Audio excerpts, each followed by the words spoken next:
you can do is just tell the truth and trust in the American people that over time they're going to know what the truth is. Yes, it is time for the truth. Right here, right now. This is the Conservative Syndicate.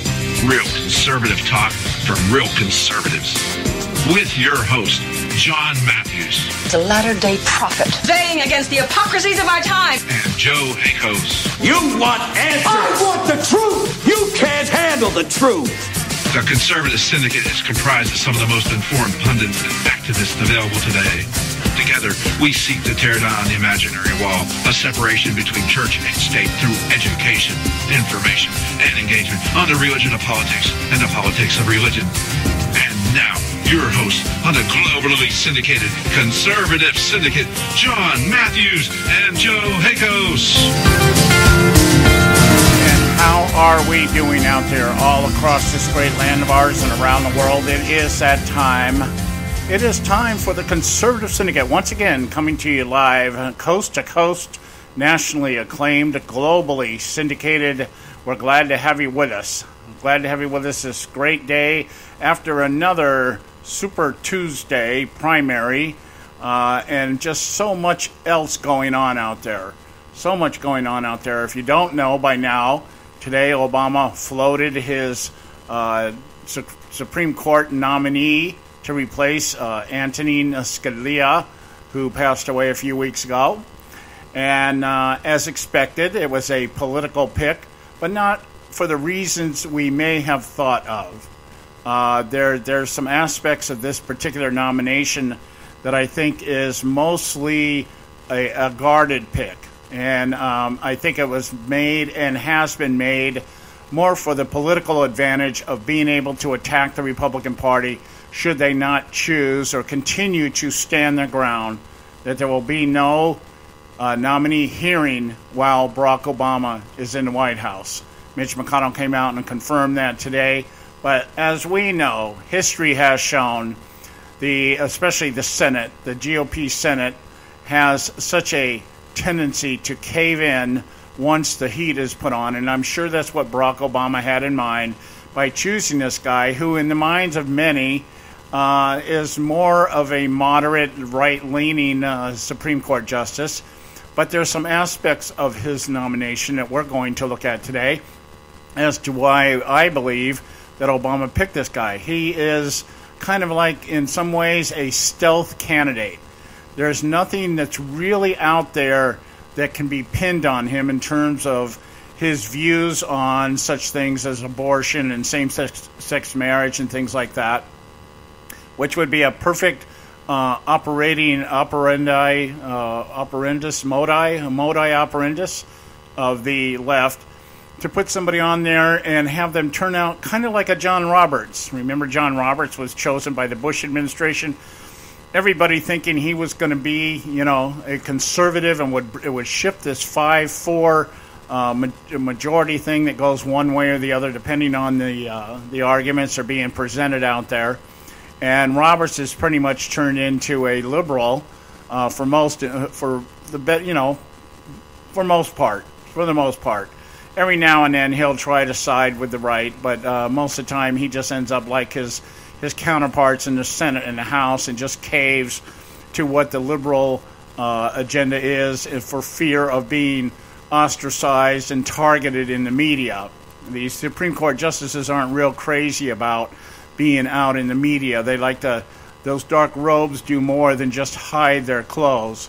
It's kind of I always think of it in terms of that Darth Vader effect. You don't really know what's underneath it, that kind of thing. So that's something that's going on. I don't know how much we'll talk about that today, but if we have time, we will. I'm going to be doing the entire show today solo.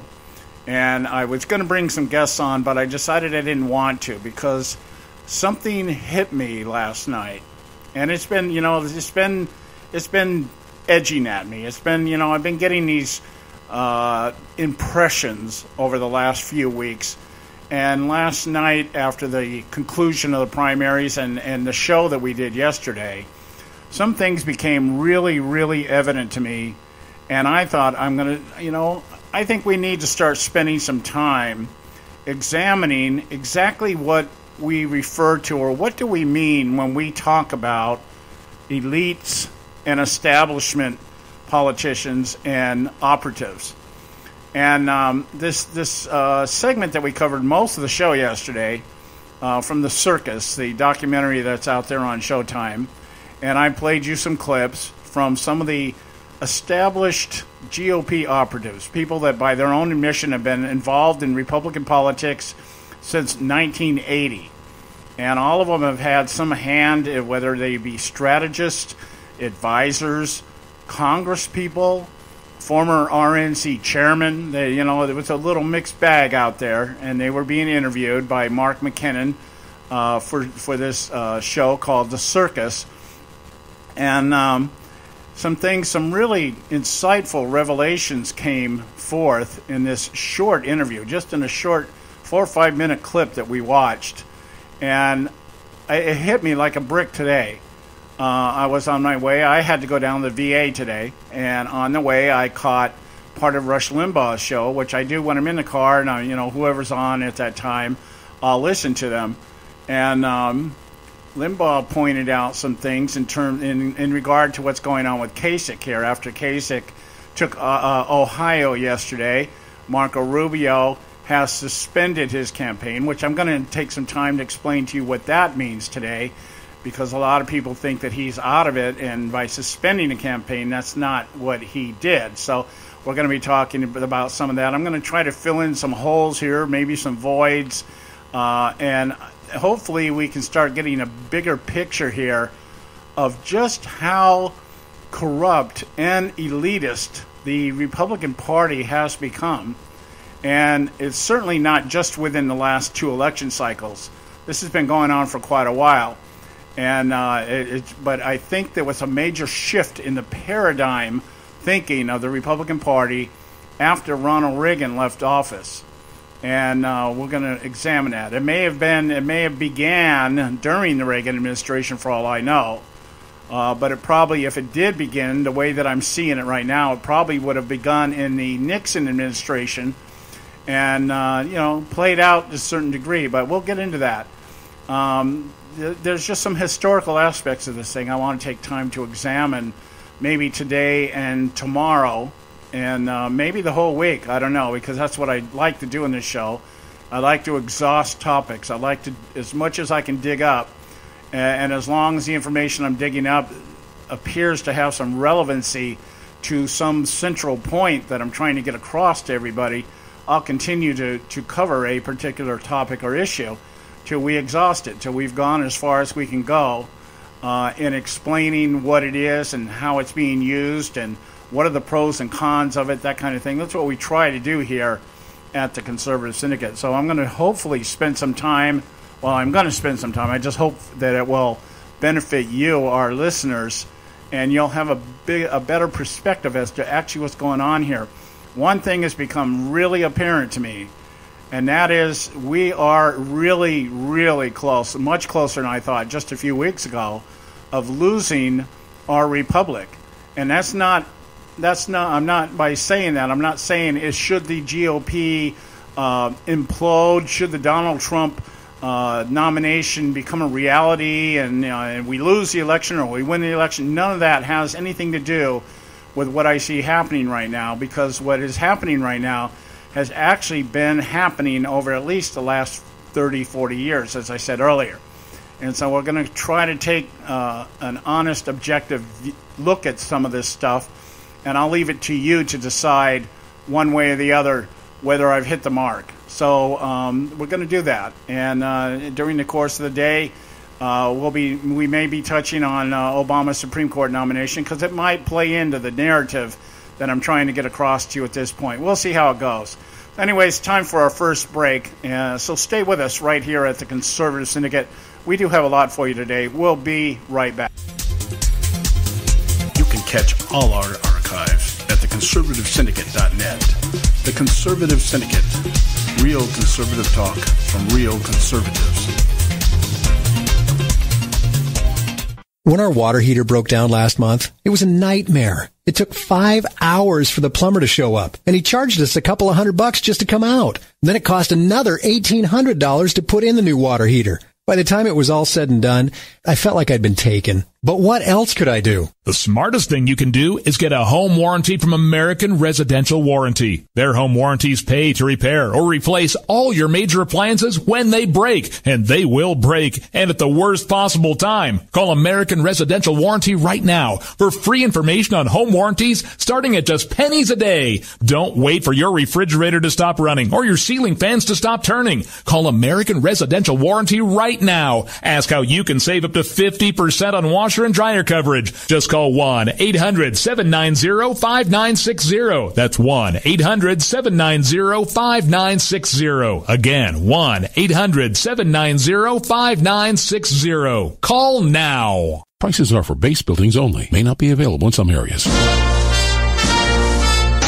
Attention business owners, do you want a stimulus package that really works? Before you spend thousands of dollars more than you should on your next building project, listen to this. General Steel has a stimulus package designed to help you save as much as half the cost of conventional construction on your next building. As much as half. That's right. General Steel can save you thousands of dollars with a pre-engineered steel building designed for your business or church. How about a 50 by 100 foot building for under $30,000? So don't pay thousands more than you should without calling General Steel first and save as much as half the cost and time of conventional construction. With the projected demand for steel in Japan and China, prices may be skyrocketing. 877-927-3360. 877-927-3360. 877-927-3360. Time offer, 24-month commitment and credit qualification require cancellation fee, auto pay, and paperless billing, and other restrictions apply. If you can't see the difference, why pay the difference? Switch to Dish for the best deal in entertainment. Only Dish brings you the best in entertainment for less than $20 a month. Cut the cable and don't get directed. Switch to Dish because at just $19.99, Dish saves you every time you turn on the TV. It's so simple. The same channels cost less with Dish. So since you can't see the difference, don't pay the difference. Switch to Dish for the best deal in entertainment. Get premium movie channels free for 3 months, starting at just $19.99. Dish saves you every time you turn on the TV. Call now to save with Dish. Dial 1-800-600-1645. That's 1-800-600-1645. The same channels for less than $20 a month. Dish. Call 1-800-600-1645 for details. Hey folks, if you're like me, you don't place a whole lot of trust in today's media for the real truth and facts regarding the volatile world of finance and politics. When I want the real scoop on money, I go to the most trusted source I know, my good friend and colleague, Bob Cardoso. Bob is a noted expert with a PhD in international finance who airs his nationally known, globally syndicated show, Robert Cardoso Live, daily, Monday through Friday from 4 to 6 p.m. Pacific Time. With Bob, you'll get the right information at the right time from someone who knows his business and can help you make the right decision concerning yours. Again, Bob airs daily, Monday through Friday from 4 to 6 p.m. Pacific Time. Visit his website at robertcardosolive.com for information regarding stations and topics. That's robertcardosolive.com. Check Bob out. You'll be glad you did.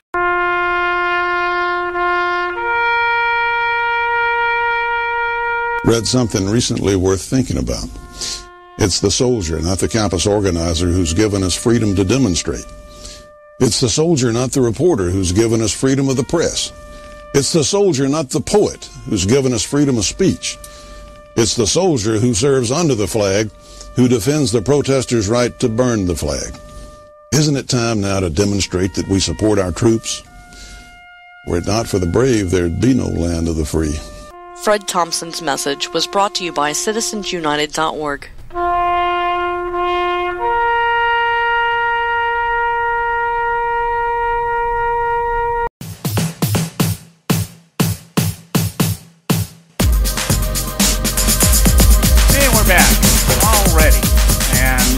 Listening to the Conservative Syndicate, real conservative talk from real conservatives. I'm your host, John Matthews. Joe Hakos, I talked to Joe last night.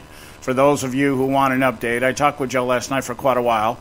He is home from the hospital. He is. They have located he has an abscess cyst in his spine, and that's what they're trying to take care of right now. Went in for his first infusion yesterday. I guess they're doing what they call ultrasound infusions to dissolve the cyst. and he said he was feeling much better in terms of the pain. So, but he's got to be doing this for about 6 weeks. So I'm not really sure when Joe is going to be back at this point, but I'm hoping for a quick recovery to him. Keep him in your prayers, but he is feeling a little bit better, and at least in terms of pain management. And he says, yeah, I am feeling better, and I think they finally got a handle on this thing. So we're looking forward to his return. So anyhow, back to what I was talking about earlier here. Okay, let's get into this thing. You'll remember yesterday, if you were listening to the show yesterday, I played some clips from this documentary, this series that is on right now on Showtime, and it is really a unique series. I find it. I understand that the intent behind it is very biased. It is to show just how bad the Republican Party has become. But it is also very honest. It's not like some other documentaries or miniseries or things like that, where you know that the information has been skewed and slanted a certain way to produce a certain impression and therefore obtain certain desired results. It's very, very forthcoming. The people that are involved in it that I've seen so far are very honest about what's going on and what they think and what they believe. And these are all Republican operatives and members of the establishment and the candidates themselves sometimes. And it's produced by Mark McKinnon, and I believe he's a newscaster or some type of correspondent for somebody like CNN or something. So I understand the slant or the objective of this is to basically slander the Republican Party. But I also understand at this point in time the Republican Party needs to be exposed for what it has become. And that is just, as I always refer to them, are jackasses and elephant skins. And so I'm all for this kind of exposure. I'm all for, if push comes to shove, is burning the Republican Party to the ground. And hopefully we can resurrect something out of the ashes that resembles a party and a platform that puts the Constitution first and understands its responsibility to the people who elect them. And right now I believe there are very few in number in Congress that have that intent and desire. I think there's a lot of people going into Congress thinking they're going to be the one that ignites the change, that brings reformation. But as I pointed out to you yesterday, when you look at people like Mia Love and Joni Ernst and who was the first guy? Scott Brown, the very first one, ran on a Tea Party ticket, became a liberal the next day, that kind of stuff. It's very evident that the establishment has been running the Republican Party for far too long, and this is where it has now come, is that we have Republican operatives that have been involved for 30 and 40 years in the Republican Party and have set the course in the direction that the party has been going, and now are just running around frantic that somebody like a Donald Trump or Ted Cruz is going to upset the balance that they've worked so hard to achieve. And so in the process of all this, I was playing segments for you yesterday, and one of the segments I played was from a gentleman, Ed Goas, and he is a former McCain campaign guy. He worked on the McCain campaign. He currently runs and leads the anti-Trump super PAC, and he was at the table at what this interview was taking place, and he was asked by one of the gentlemen who works for Mark McKinnon, what is the GOP doing to stop Donald Trump? And I want to play this clip for you real quick. It's a real short clip. I think it's about 13 seconds or so. But I want to use this to introduce something. And what I really want to talk about today, spend the best part of our time talking about the GOP establishment and what it is. I've come to the revelation that it is not what I thought it was. And, whereas before I thought it was just politicians. No, it's a behind-the-scenes thing. And there's some things here, some very valid points that I want to point out. So here's the clip here. This is Ed Goas being asked by Mark McKinnon's guy, what is the GOP doing to stop Donald Trump? And I think everyone's kind of buying into this he's inevitable and that he can't be stopped. I believe he can be stopped. What are you doing or plan to do to stop him? He's working with Kate. Yeah, exactly. What are you doing? We're working on it. Okay, so they're working on it. And as I pointed out to you yesterday, it seems to me that one of the things they're working on, or the strategy, of course, is to bring the convention to a place where it's even. There's three types or three venues that they're looking at here, depending on who you're talking to. And one of them is an open convention. The open convention and a contested convention, I think, are the same thing, but they're kind of. I guess it just depends on who you ask. But a contested convention, basically, what they say is that one or more of the candidates, contests the outcome of what it is, and how this works is simply there is not a clear majority. Let's say that Ted Cruz and Donald Trump are within 100 delegates of each other or whatever. And so they go into the convention, but neither one of them has grabbed the majority. And so one says, well, you can't give him the nomination because I'm pretty close. And so what happens is somehow they make their votes and they finagle things around. And at that point, they're supposed to, I guess, somehow come up with another vote that somehow chooses a candidate. The other one is a broker convention, which we have been talking about since last year, and what I believe we're going to end up with. And the broker convention is that the RNC either makes rules, sticks to rules, or changes rules that make it too hard for the nominee, the one who's out there in the front leading, in this case it would be Donald Trump, to claim the nomination. And we have been reiterating. I haven't heard anybody else do this but us on this show, reiterating the fact that what you have in a broker convention would be a strict adherence to the rules. And we've pointed out that the RNC back in 2014 changed the rules that said that a candidate had to take 50% or more in 8 states to be able to claim any of their delegates at all. And we explained that the reason that rule was put into place was because polling showed that after the 2012 election with Mitt Romney, even as bad as he lost, Jeb Bush would lose by even more. And Jeb Bush was the perceived favorite. He was going to be the next immaculated one for the Republican Party. And they were going to try to continue the Bush legacy of presenting themselves as compassionate conservatives while doing nothing more than catering or pandering to the Republican establishment.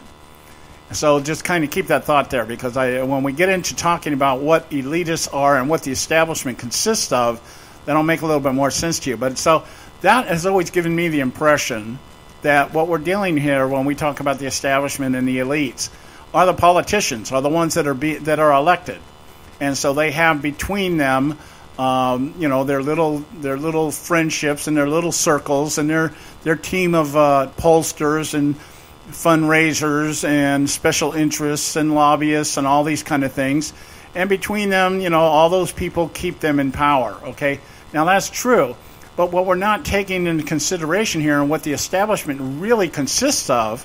And this video that we talked about yesterday brought that out. That's where it took 24 hours for it to sink into me. But what it says is the establishment are the people behind the scenes. The establishment is the corporations. It is the lobbyists. It is the special interests. It is the operatives. That is the establishment. And what the politicians are basically their muscle.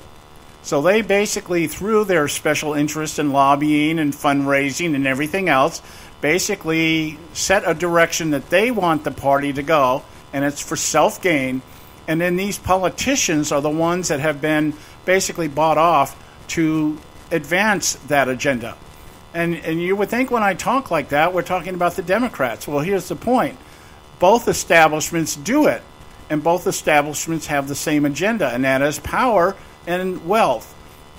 And so what I've noticed here is that when we talk about, one of the things that you hear the Democrats, see, I'm going to try to put something in the narrative here that gives a little more substance to what we hear out there so that you understand when Democrats come out, people like Hillary Clinton or Barack Obama or Bernie Sanders, and these people come out and they start talking about corporate America, or they talk about special interest America, or they talk about taxes. The Republicans, all the Republicans want to do is they want to cut taxes so that the rich become richer.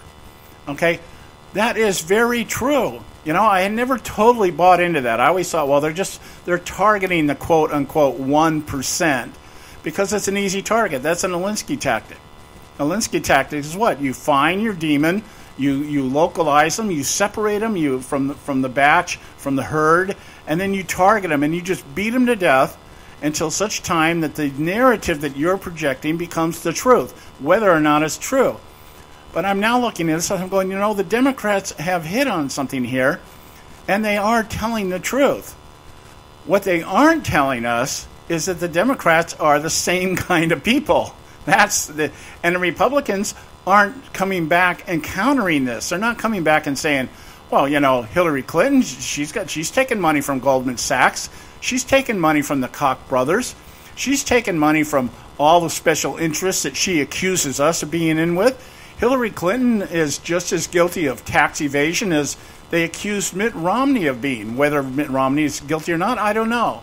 But the point is, there's nothing happening in the Democrat Party that isn't happening in the Republican Party, and vice versa. So this is the reality of this, okay? So when we hear the narrative out there, well, the Republicans are the party of the rich. And, people like you and I are who have been Republicans or are Republicans and consider ourselves conservatives, I'm thinking, well, if the Republican Party is the party of the rich, where's my cut? Because we don't relate to it that way. And so when we hear the attacks, we're thinking, oh, yeah, it's all about redistribution on the Democratic side. Well, it is about redistribution to a great degree. But the redistribution that comes out of the Democrat Party and their ideology of redistribution of wealth, Keynesian economics, is for the purpose of doing what we've talked about on this show many times, and that is creative destruction. It is the redistribution of wealth obtained from the rich and the elite and put into the pockets of a new class of people created. In this case, it would be the Democrats.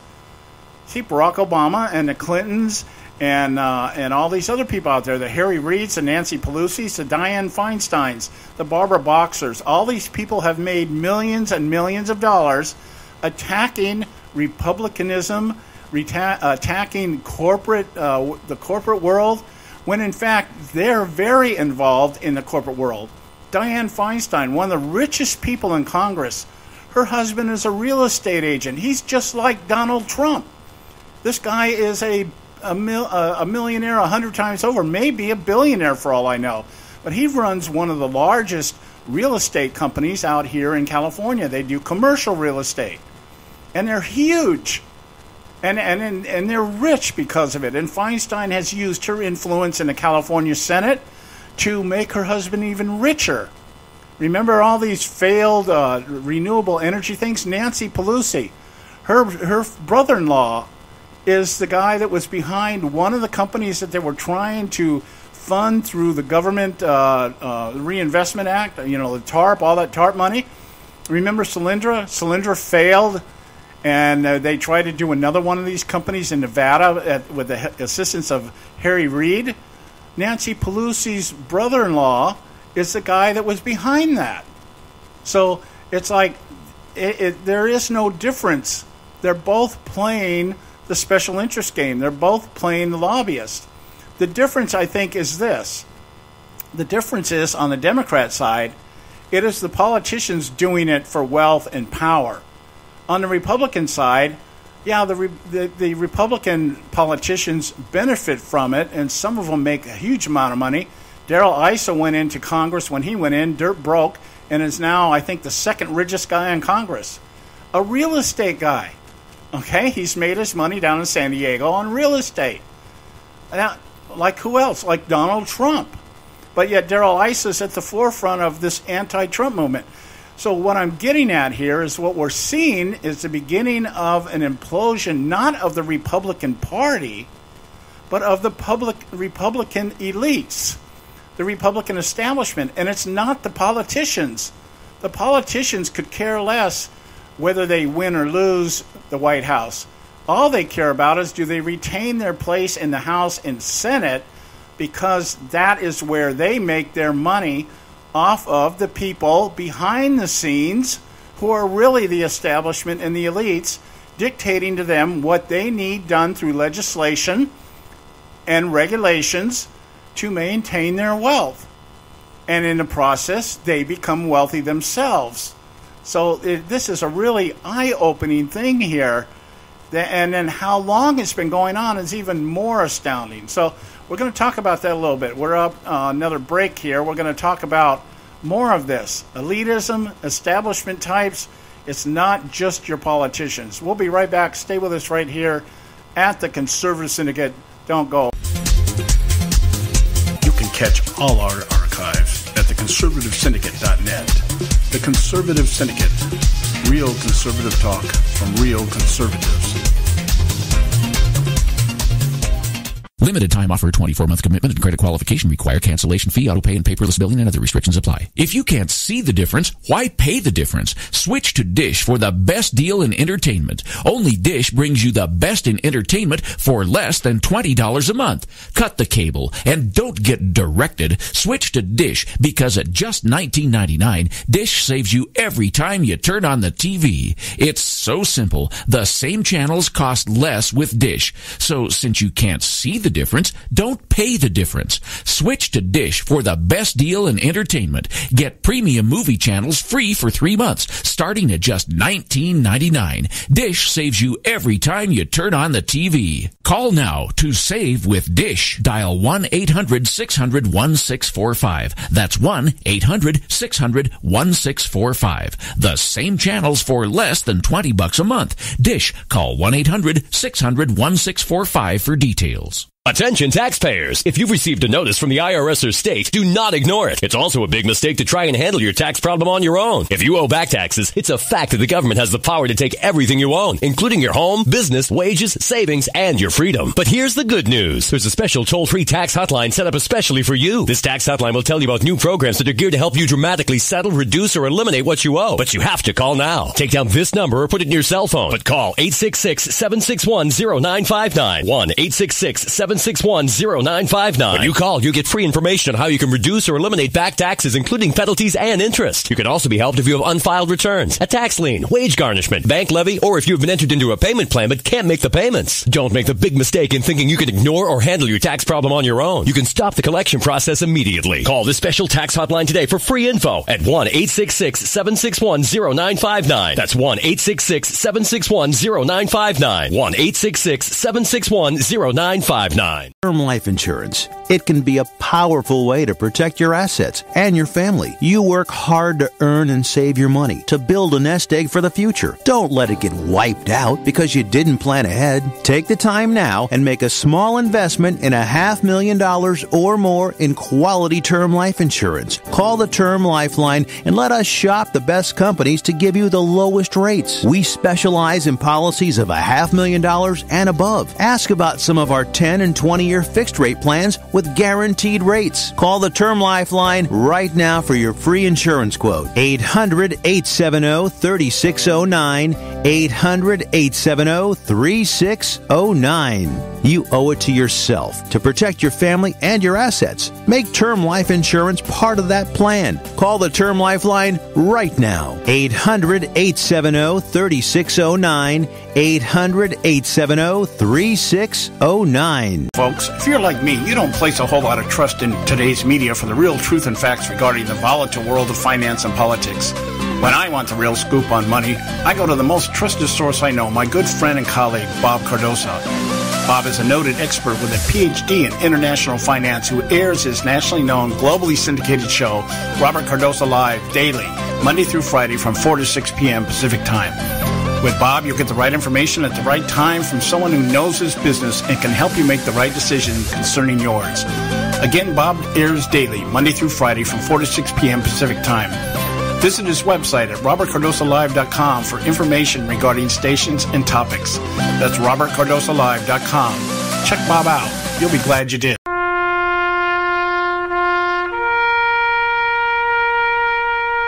Read something recently worth thinking about. It's the soldier, not the campus organizer, who's given us freedom to demonstrate. It's the soldier, not the reporter, who's given us freedom of the press. It's the soldier, not the poet, who's given us freedom of speech. It's the soldier who serves under the flag who defends the protesters' right to burn the flag.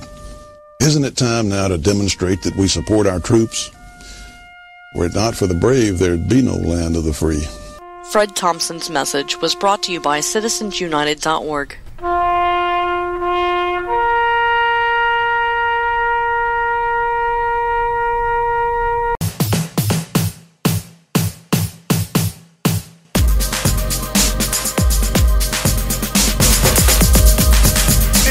We're back. You're listening to the Conservative Syndicate, real conservative talk from real conservatives. I am your host, John Matthews, mad prophet of the airways on a mission from God. And that mission is to tear down the imaginary wall of separation between church and state. We do that here at the Conservative Syndicate by educating, informing, and engaging you, our listening audience, on the lameness of the leftist agenda and the practicality and reason of the what we call the conservative gospel. So we're glad you took the time to listen to us today, to check in with us. And I hope I keep your interest here, because some of these things, some of the issues that we talk about on this show can become very academic. And rather than pander to or cater to the emotion of everything that's going on out there, which I have found in my years of being on this earth, that when you let emotion gauge and direct you or lead you wherever it may, you'll usually end up in a bad spot before it's all over. And so I try to keep a sense of reasoning. Certainly I get incensed as the next person, probably even more so, and so much so that I am actually on the radio talking about it. But there comes a place where you have to draw between reason and emotion and say, okay, this is the fertile ground. This is where we find out what's really going on, and that's what I'm trying to do here. And so please excuse it if it's a little bit academic. But as I said, I always come to a central point, and by the end of the show, hopefully you'll have an understanding of what it is I'm trying to get across to you today. Let's just kind of real quick here, before I get back into the actual conversation regarding elitism and what the establishment consists of. Let's just kind of look at some of the numbers here. And I think it's very important that we point out some of the other things that went on after yesterday and how it looks today. Donald Trump right now currently has 673 delegates. Ted Cruz has 411. Now, one of the things that is interesting about this makeup here with the delegates is that in a lot of these primaries, it looks like what I'm hearing and what I'm seeing out there in cyberspace is that a lot of the votes that Donald Trump has been picking up are people who are either doing absentee ballots or early voters, and they, and he has scored big. You cannot discount what Donald Trump has accomplished. This is something that this is what's driving the establishment nuts, is they just cannot figure out how somebody so volatile and so, for lack of a better word, so unfinessed in politics and so rude at sometimes, brash and confrontational, how this guy could be getting all the votes that he's getting, and getting votes that the Republicans have only dreamed about getting, really. You've got people crossing ideological lines, people that are actually registering. I mean, how many Democrats do you know in your life would actually register, go out and make the effort to register as a Republican just so they could vote for somebody like Donald Trump? Or independents. Boy, how many independents? Do people like to sit on the sidelines and just watch and then bash everybody for their failures, are actually going out and registering as Republicans so that they can vote for somebody like Donald Trump? How about the rise in the number of conservative voters are actually inspired enough to support Ted Cruz and go out and vote for him? Both of these candidates are bringing in some dynamic numbers. And what we are seeing here is that Ted Cruz is picking up a lot of the people actually going to the polls. What's happening is the latecomers. I think the one of the instances that I saw the best was North Carolina. North Carolina, Donald Trump was way ahead, before the night even started. But then what happened was, towards the end of the evening, I remember looking at the totals, and they were saying, okay, like 55% of the votes had been counted in North Carolina. and Trump was winning, and Cruz was just a few points behind. And then by the time everything was counted, Cruz had a massive rise, and Trump only ended up winning he won 40% of the vote and got 29 delegates out of it. Cruz won 36%, less than 4% difference, and picked up 27. So Trump only picked up 2 more than Cruz. Now, Trump picked up a lot. He picked up Florida, which was 99. He got all of that. He picked up, let's see, what are the other ones he picked up here? The North Carolina, that's there. Illinois. But even there, what you see is that there was a very close race between Donald Trump and Cruz, and it was because of the late voters. Now, there's another aspect of this thing, the establishment. Remember all the stuff that went down in Chicago last week? And you would think, this major disturbance at a Trump rally in Illinois, and boy, wouldn't that just ignite the Illinois people to just not vote for Donald Trump? And yet he won Illinois. Okay, he only won it by 4 points over Cruz, but he won it. And so what we're seeing in Missouri, how about Missouri? This is a good one. Donald Trump ends up winning by getting 40.9% of the vote. Ted Cruz gets 40.7% of the vote. Now, Trump picks up 25 delegates, and Cruz only got 5 delegates for that. Now, I don't know how they split that, but that's the way it ends up being split. I guess you get a certain percentage if you're in first place, and then the rest is doled out to second, I guess, how that works. But the point being is that Cruz is getting a lot of the people that are actually showing up to vote rather than absentee ballots and early voters. So this thing, by the time this hits out here in California in June, who knows how this is going to go? Who knows what this divide is going to be? But now that brings me back to my conversation about the establishment and the strategy behind the establishment. I played for you the clip from the circus. Ed Goyas, the anti-Trump super PAC guy, former McCain campaign guy, and he's saying, the GOP is working on how they're going to stop Trump. Well, it became rather evident how they plan on stopping Trump. They want a brokered convention. They don't want a contested convention, as I explained. They want a broker convention, and the broker convention is that nobody gets a clear enough majority that the Republican Party can say, okay, this is our nominee. If Donald Trump is 100 delegates out, or if Cruz somehow pulls off an uprising here, and let's say there's 100 delegates that separate them or whatever, well, to sit here and say, well, we're not going to give it to either one of you because you didn't get the necessary 1,273. Well, that's going to cause a problem. So that would be a contested convention. That means either Trump or Cruz would contest it and say, well, you know what? Let's give it to the other delegates that are voted for everybody else. Let's see where they go, and we'll figure out from there what's going to happen. Okay. Or there's some kind of deal made where somebody throws their delegates in exchange for being on a ticket or an appointment in a cabinet or something like that. But a brokered convention, they come in and nothing, it all starts all over again right there at the convention. What would be the condition of that? If the Republican Party took the stance under Rule Number 40 of the RNC that nobody reached the delegate count of 1,273, and nobody won 50% or more in 8 of the states. And now, so the Republican Party could be real hard asses about it and come out and say, so we're not giving it to anybody. We're going to pull all these delegates in the room and we're going to hash it out. Now, here's another aspect of this thing that nobody's really talking about. Marco Rubio suspended his campaign yesterday after losing in Florida, and he lost big. He got his tail whipped. I think it was 45-23 or something. That was almost double, pretty much double. He got beat by double the number 2-1. Let's put it that way, okay? And everybody thinks, okay, Rubio's out. Well, you need to understand what Rubio did yesterday. Rubio had 160 some odd delegates out there. He suspended his campaign. Now, I think most of us would think or reason out that when somebody says they suspend their campaign, that means that they just basically walk away from the race, and those delegates are now either going to be given to somebody else or they're not going to count at all or whatever. No, when a candidate suspends his campaign, he keeps the number of delegates that he has. Ben Carson suspended his campaign. He has 8 delegates. He has those 8 delegates. Those delegates are still committed to that candidate.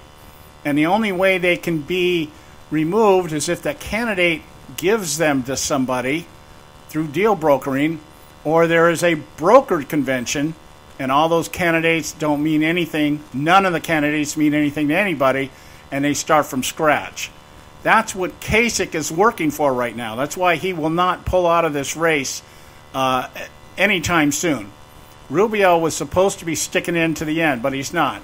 So somebody somewhere garnered, there's another deal here. And so we'll get back here. We'll talk about how the establishment plays into that aspect of the broker convention and being able to do whatever they can to retain their power. And that's what this is all about. Donald Trump and Ted Cruz are a threat to their power, to everything they've worked for, in some cases 40 years.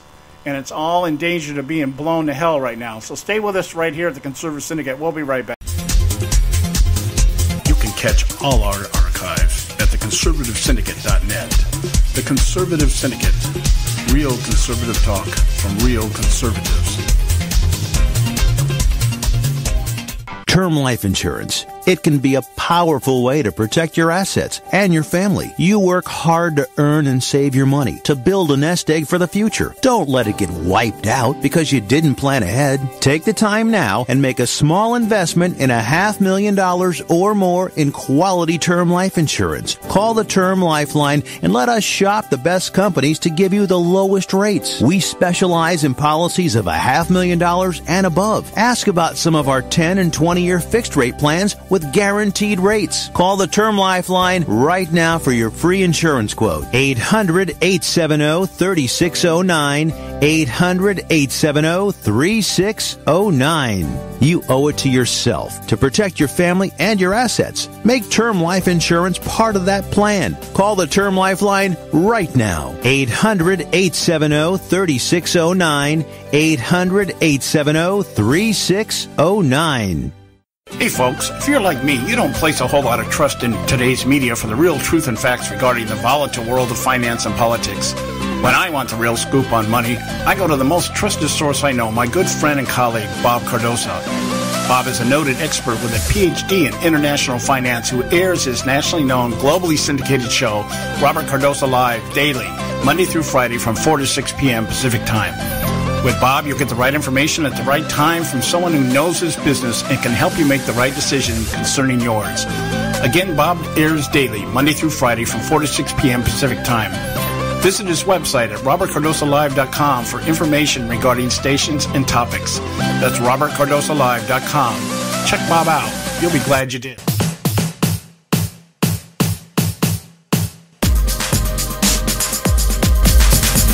And we are back once again. Yeah, you can't get rid of us no matter how hard you try. We're not going away. We're not going anywhere. We're like John Kasich.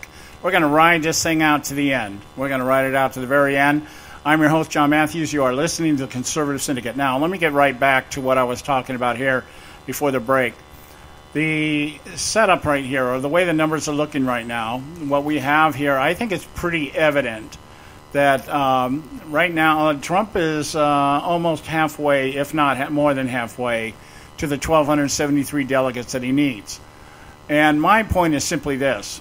The way Cruz is following him, or the way Cruz is chasing him, there's some aspects, some dynamics of this election, this primary season, that we really have to take a hard look at.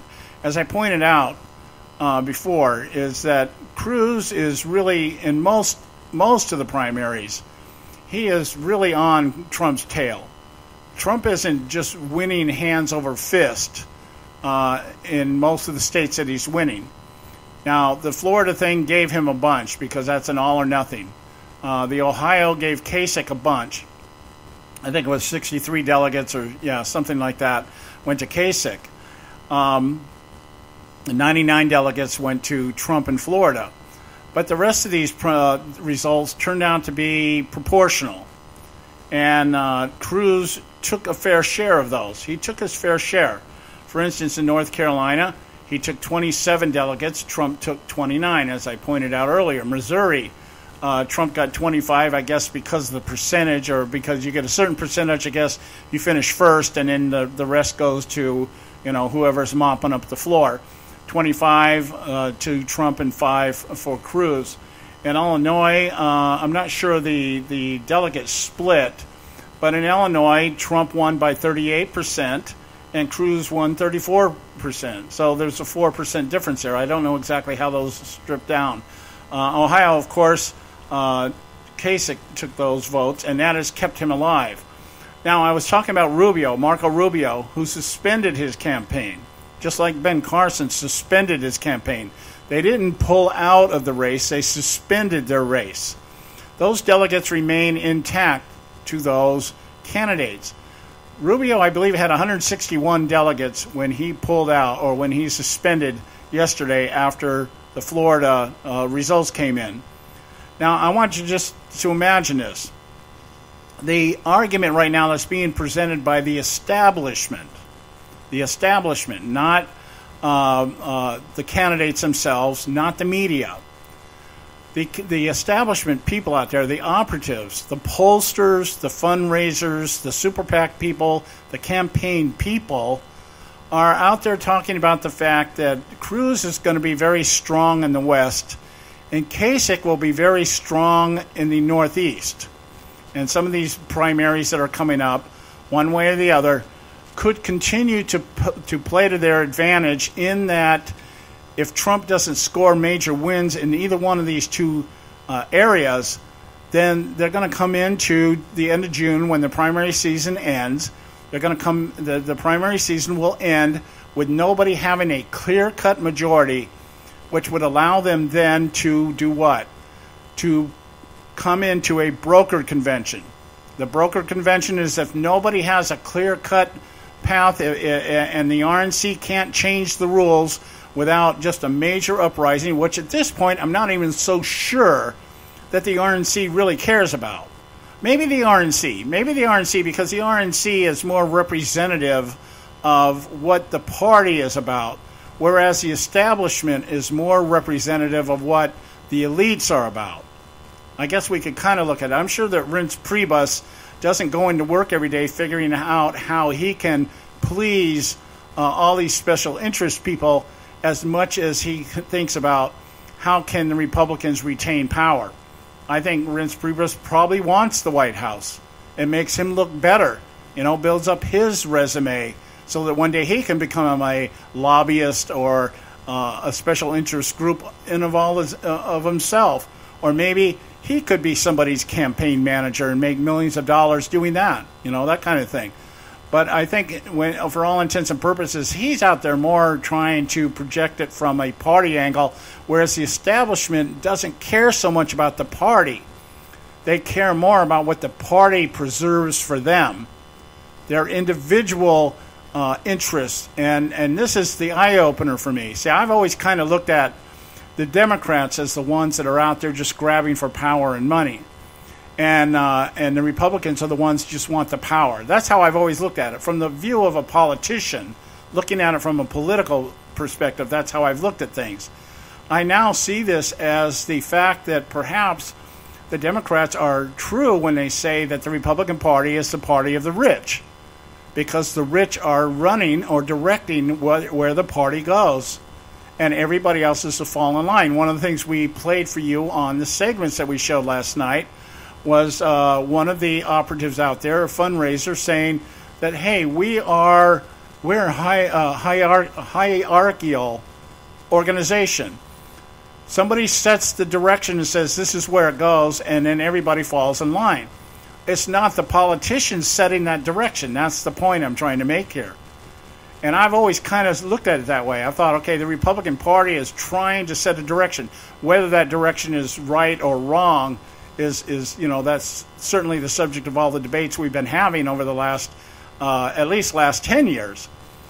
And so we look at that and we go, okay, that is what it is. The politicians are just taking the party in the direction they want. No, they're taking the party in the direction that the establishment elites want, because that's how they maintain their wealth And that's how the politicians retain their wealth and position. And the object of the game, I guess, in the eyes of most Republican politicians today, is to elevate yourself up in the club somewhere to where you become one of the elites. You come out and you become a campaign manager somewhere and you direct what's going on. You come out as a special interest guy or a lobbyist for a corporation. You come out of Congress and you end up taking your position in the elite, the behind-the-scene people that direct what goes on in the party. And if the platform is destroyed in the process, so be it. And so be it. You know, that's just the nature of the beast. Because the Republican Party isn't about the Republic anymore. The Republican Party is about wealth. And I've always thought, you know, that was just a line by the Democrats because they wanted that wealth. Well, that's true. But it is true nonetheless. The only thing that Democrats are saying that is true is that the Republican Party wants to protect the rich. Why is that? Because the rich is the Republican Party. And the politicians that are in office are just their people. They're their muscle. They are their point men. They are the ones out there doing what they're being told to do. And in this case, if it means caving to Obama and Obamacare, who cares? Because the thing about establishment people is that they win no matter who's in power. They're putting money out. Take, for instance, here, we just talked about this earlier. Hillary Clinton has received money from Goldman Sachs. She's out there talking about how Wall Street is just screwing Americans all over the place. Wall Street is making hand over fist in money at the expense of the middle class, of the working class, and of the poor. But she takes money from them. The Koch brothers, the favorite target of the left, in the media especially, is going after the Koch brothers. Okay? But she has taken money from them too. Why? Because it's not that she's against the Republican Party, it's that she wants her fair cut. And she couldn't cut it in the Republican Party, so she's doing it as a Democrat. And vice versa. And so when these people, you hear them, oh, we're going to repeal Obamacare. The Republican, yeah, we're going to repeal Obamacare. And they don't do anything. And they fund it on top of that. Why is that? Because somebody in the Republican Party establishment is saying, I'm making a whole lot of money off of this thing. Don't you dare screw with it. For instance, Jeb Bush, the everybody thought that this was the guy. This is Mr. Fix-It, right? Here's a guy that made $30 million sitting on the board of Health Tenant, one of the major players in Obamacare. You never heard that during the primary campaign. I don't know why. Nobody ever brought that up. Maybe because some of the other people are just as involved. I don't know. I don't know why it was never brought up. You would think the media would have a field day with that. No, I'll tell you why. Because there are probably people in the Democrat Party sitting on that board too. And if they're not sitting on that board, they're sitting on some other board making tons of money as a board member through whatever they're doing. Common Core. Nobody ever talked about Neil Bush, the youngest of the Bush brothers, who's making a ton of money off of Common Core. By doing what? Creating the curriculum that as of today doesn't exist, but will exist sooner or later if Common Core was taken as the gospel for education. It's not working out that way, but nobody talks about how much money he stands to make on administering these online tests at $35 a pop for a curriculum that nobody can figure out, including the people writing it. Okay, so there you go. There you go. So, hey, look, it's the top of the hour here. We're going to go to our break. When we come back, we'll continue our conversation here. I got a lot more to get off my chest today about the establishment. So stay with us right here at the Conservative Syndicate. Don't go away. For a man who hasn't paid his taxes, Al Windbag Sharpton sure makes a lot of stupid noise. Hello, I'm Ron Edwards. On today's page from the Edwards Notebook, most people who owe at least $5 million in back taxes try to keep a low profile. But thanks to his buddies in government, including the White House occupier, Al Windbag Sharpton is emboldened to loudly spout off some of the dumbest comments in American history. The Reverend Al Sharpton equates the intelligent idea of Congress leaving the decision to vote yea or nay on President Obama's possible choice for the Supreme Court for the next administration with profiling of Obama. Sharpton explained that he sees the racial angle to the debate over the late Supreme Court Justice Antonin Scalia's replacement. What the Reverend Al Sharpton fails to acknowledge is that President Obama has not made one single significant decision that benefits the United States. In fact, the Obama presidency has so damaged America's reputation around the world that our one-time allies no longer view our republic as a leader, powerful or dependable. Yet, our enemies like Iran can depend on this administration bending over to please them.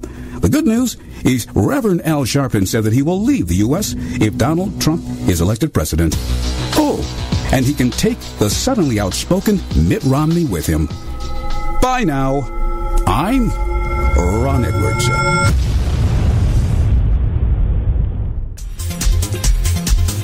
You can catch all our archives at theconservativesyndicate.net.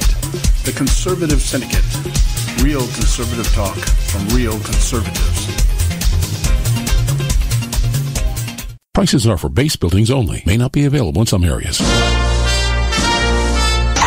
Attention business owners, do you want a stimulus package that really works? Before you spend thousands of dollars more than you should on your next building project, listen to this. General Steel has a stimulus package designed to help you save as much as half the cost of conventional construction on your next building. As much as half. That's right, General Steel can save you thousands of dollars with a pre-engineered steel building designed for your business or church. How about a 50 by 100 foot building for under $30,000? So don't pay thousands more than you should without calling General Steel first and save as much as half the cost and time of conventional construction. With the projected demand for steel in Japan and China, prices may be skyrocketing. 877-927-3360. 877-927-3360. 877-927-3360. Hey folks, if you're like me, you don't place a whole lot of trust in today's media for the real truth and facts regarding the volatile world of finance and politics. When I want the real scoop on money, I go to the most trusted source I know, my good friend and colleague, Bob Cardosa. Bob is a noted expert with a PhD in international finance who airs his nationally known, globally syndicated show, Robert Cardosa Live, daily, Monday through Friday from 4 to 6 p.m. Pacific Time. With Bob, you'll get the right information at the right time from someone who knows his business and can help you make the right decision concerning yours. Again, Bob airs daily, Monday through Friday from 4 to 6 p.m. Pacific Time. Visit his website at robertcardosalive.com for information regarding stations and topics. That's robertcardosalive.com. Check Bob out. You'll be glad you did.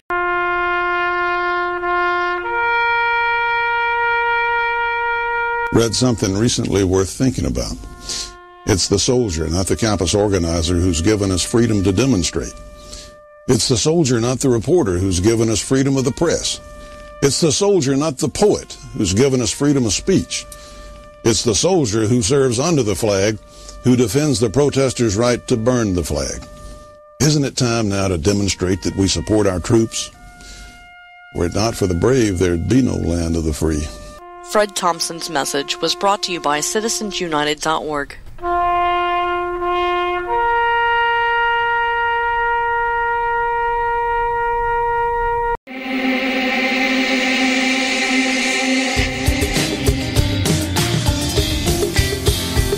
Hey, all you can do is just tell the truth and trust in the American people that over time they're going to know what the truth is. Yes, it is time for the truth. Right here, right now. This is the Conservative Syndicate. Real conservative talk from real conservatives. With your host, John Matthews. The latter-day prophet. Vying against the hypocrisies of our time. And Joe Hakos. You want answers! I want the truth! You can't handle the truth! The Conservative Syndicate is comprised of some of the most informed pundits and activists available today. Together, we seek to tear down the imaginary wall, a separation between church and state through education, information, and engagement on the religion of politics and the politics of religion. And now, your host on the globally syndicated Conservative Syndicate, John Matthews and Joe Hakos. And we are back, and you are listening to the Conservative Syndicate, real conservative talk from real conservatives. And I am having a good time today. It has been quite a while since I've had such a focus or such a dialed-in focus on what's going on and just such clarity as to what I see coming down the pipe here. much more so.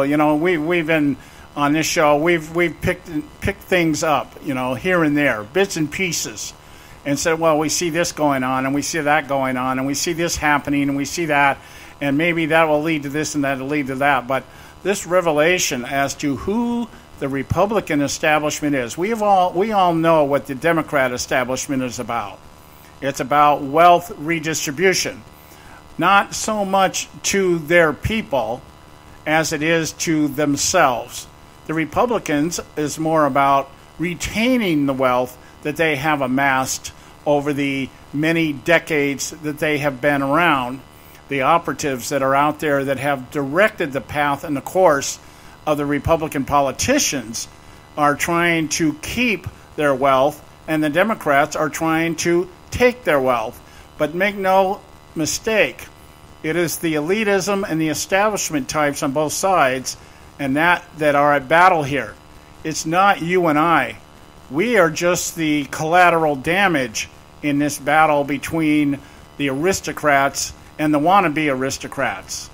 That's why when we have things like rulings in states that pass constitutional amendments on same-sex marriage, and judges in the circuit courts just overturn it, and we end up having it go to the Supreme Court, who says, no, it's constitutional for people to marry people of the same sex because it's all about love. It isn't that the Democrats give a rat's ass about homosexuals. It is that it panders to a demographic that will keep them in power, and that they can pander to, and that they can convince that the Republicans are the homophobes in an attempt to reduce the power in the Republican side to a place where it becomes inconsequential, and then that they are able then to interject their form of economy, which is taking money from the rich, redistributing it to the poor, but also taking all the special interests that have been feeding the Republican elephant all these years and having it feed the jackass instead. That's what this is all about. Pandering to the immigrants. Do you think Democrats really care about the plight of an immigrant, whether they're here legally or illegally? No, what they care about is creating that demographic that will vote for them because the Republicans are haters. They're bigoted. The black community. How is it that the black community, as bad as they have been taking hits under the Obama administration, why isn't that nobody in the black community or any other community for that matter has looked at the last 7.5 years of the Obama administration and seen with clear eyes the damage to the economy that these people have brought about since the greatest recession, since the Great Depression? Why is it that nobody sees that? Because they have bought into the narrative that it's those nasty Republicans, those whiteys, those haters, those racists, the bigots, the homophobes that are keeping you down, even though we've been in power for 7.5 years, and your situation is no better than it was when we started, in some cases even worse. But what we've got is we got cops now that won't shoot you when you go out and riot. Oh, yeah, we gave you something, throw you a bone, that kind of thing. And nobody's picking up on that. Why? Because that's the way the establishment works. The establishment controls the narrative, and the politicians are just those appointed to make sure that narrative is delivered on a regular basis in such a way that people believe it. And if it means pandering one way or the other to a specific demographic to be able to maintain that power, that's what it is. Why do you think the Republicans are so worried about the Hispanic vote? Well, because the Democrats have done a good job of shanghaiing the Hispanic community, just as they've done with the black community. And so the conservatives are like, well, what are we going to do? Yeah, we're all for amnesty. We won't call it amnesty because that's not a conservative ideal. But we'll call it something else. We'll call it a path to citizenship because that sounds so conservative. But it's nothing more than trying to take their share of a demographic that the Democrats have been holding on to. And it's not for the purpose of furthering or advancing any conservative ideology. It's for the purpose of retaining their power and their wealth that they've made off the backs of illegal immigrants in the corporate world. That's true. I don't debate that that's what the Republicans, that's why they were so anti-immigrant, is because cheap labor. I believe that. I believe it now. I used to think, why would you blame politicians for that? Well, I'll tell you why. Because politicians are the lapdogs of the interests that push them. They're the ones that feed them. They're the ones that hang that bone out there. So that has become a real reality to me. We're at our short segment here. I'm going to run my commercials here, pay the bills, and when we come back, we'll continue this narrative here on the Republican establishment. We have plenty of time to pick apart the Democrats, but I want to pick apart the Republicans right now because in the heat of this battle, we are finding there's some revelations here that if you're watching, you should see. And if you're not catching it, my job is to expose it. My job is to reveal to you what's actually happening here between the establishments on both sides of the political aisle. And make no mistake about it, we the people are the ones that are taking it in the rear from both sides. Stay with us right here at the Conservative Syndicate. We'll be right back. You can catch all our archives at theconservativesyndicate.net. The Conservative Syndicate. Real conservative talk from real conservatives.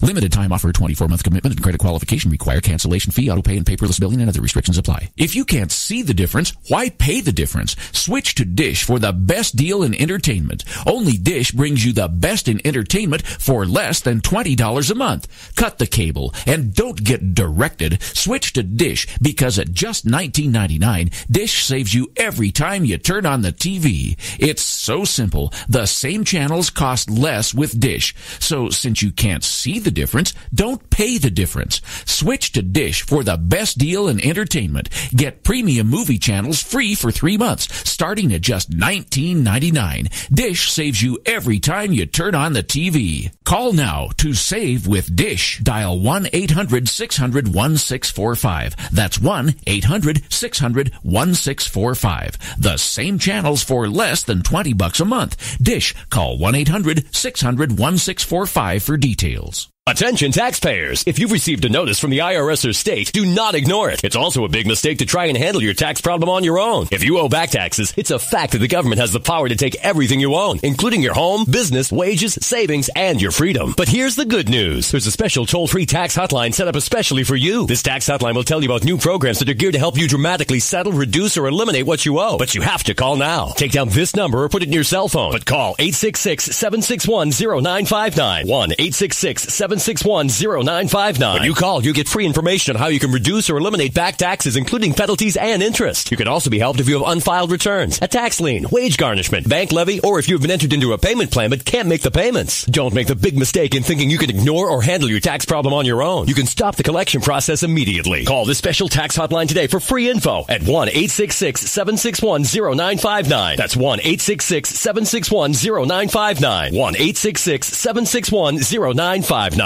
Folks, if you're like me, you don't place a whole lot of trust in today's media for the real truth and facts regarding the volatile world of finance and politics. When I want the real scoop on money, I go to the most trusted source I know, my good friend and colleague, Bob Cardoso. Bob is a noted expert with a PhD in international finance who airs his nationally known, globally syndicated show, Robert Cardoso Live, daily, Monday through Friday from 4 to 6 p.m. Pacific Time. With Bob, you'll get the right information at the right time from someone who knows his business and can help you make the right decision concerning yours. Again, Bob airs daily, Monday through Friday from 4 to 6 p.m. Pacific Time. Visit his website at robertcardosolive.com for information regarding stations and topics. That's robertcardosolive.com. Check Bob out. You'll be glad you did.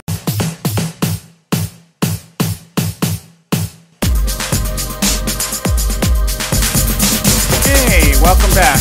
You're listening to the Conservative Syndicate, real conservative talk from real conservatives, and I'm your host, John Matthews. Hey, want to remind you, you're sitting around your computer trying to figure out if you want to listen to the latest Beyonce song or whatever it is you listen to out there. Maybe it's, I don't know, whatever you listen to. People have different tastes today than I do. Hey, take a moment to check us out at our website, theconservativesyndicate.net. Now, I'm sure if you're listening to this show, you don't listen to Beyonce songs anyways. But you get my drift here. You're looking for something to listen to. Hey, listen to our show. We got all our archives out there. You can pick this show up, any of our archives. There's probably 4 or 5 years worth at least out there on our website, theconservativesyndicate.net. And you can find out about our panel, who they are, what they do, what they represent. And, just visit us, theconservativesyndicate.net. Now, let me get back to my long-winded narrative today about the party establishment. I want to maybe start this segment off with a comment that was posted on my Facebook page by a pro-Kasich supporter. And this is somebody I know, a friend of mine. We grew up, actually found out just a few months ago. We grew up in the same city, attended the same high school, graduated the same year, attended Bible college together in the same class, graduated the same year, but we weren't acquaintances. And she has since moved to Wyoming, I believe it is, and I'm still out here in California. She is I'm going to say, for lack of a better phrase, probably a very moderate person in terms of her politics.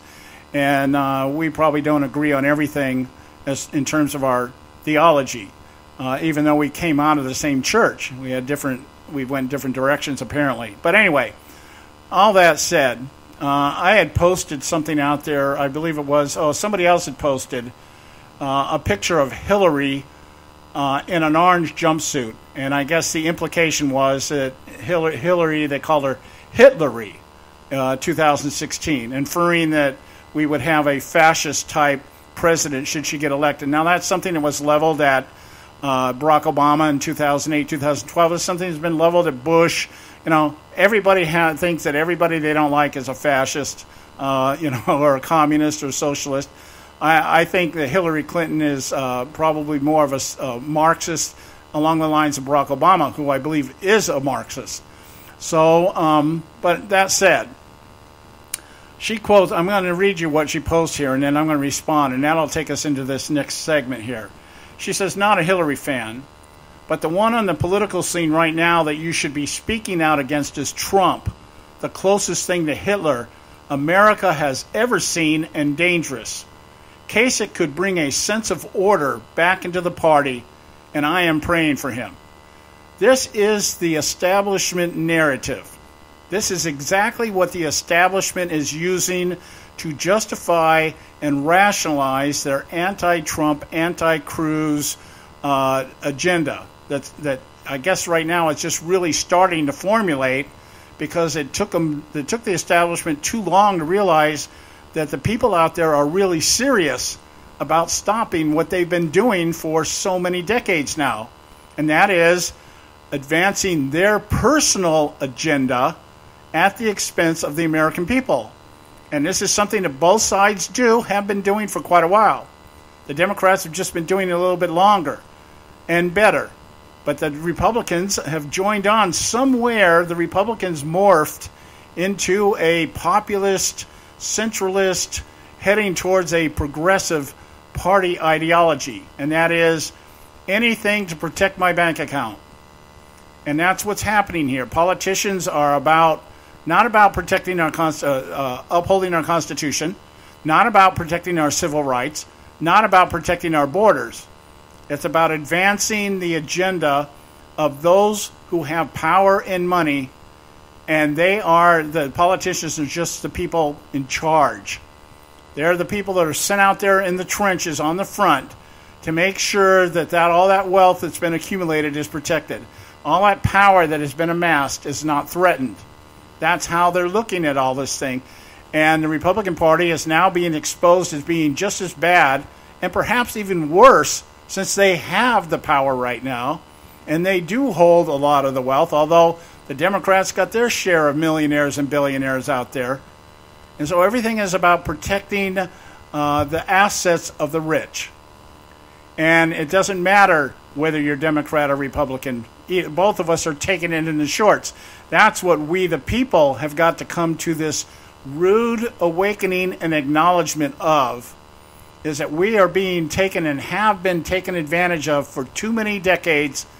And what's happening now is there's this uprising of people who are just saying the hell with it, burn it all to the ground.